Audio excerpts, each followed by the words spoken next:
CDSK. This is on a scale of 1 to 10. How well do you know ... Trivia. Ooh, here's how it plays. In this game, they decided not to give you any playing pieces. They're like, find your own. Isn't that fun? Yeah, sure.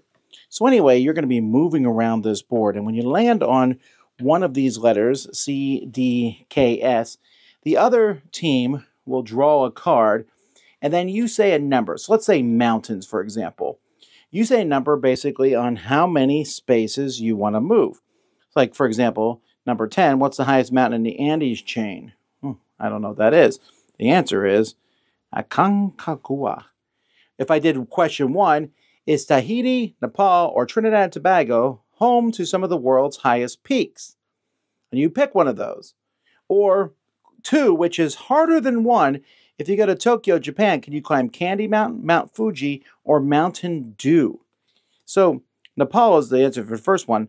Mount Fuji is the answer to the second one. I'm not sure why question 2 is a joke question and question 1 is an actual real question.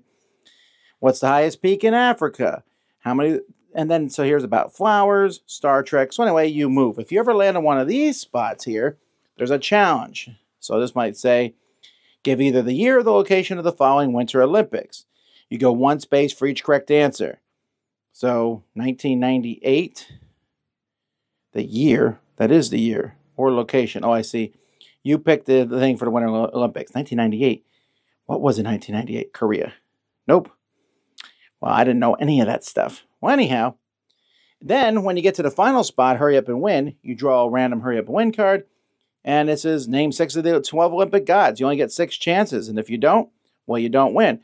Or this just says me, the term absolute zero refers to temperature at which all atomic motion stops on which temperature scale, which is Kelvin.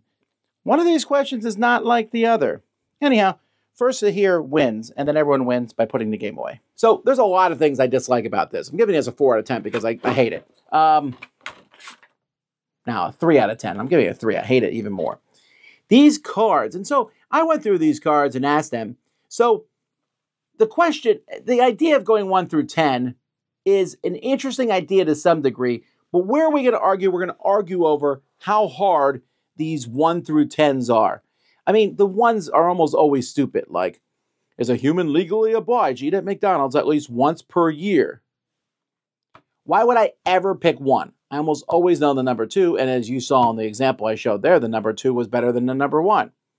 Or what does the K stand for in KFC? You might as well always go to 4 or 5.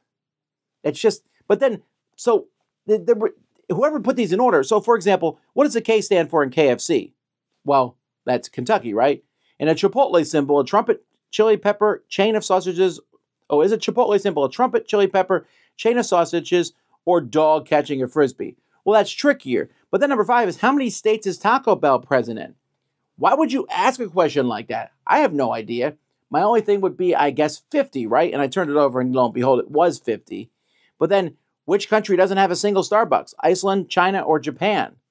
And again, it really feels like these go kind of all over the place. Number 10, the hardest question in restaurant chains is, what chain released ghost pepper fries in 2016?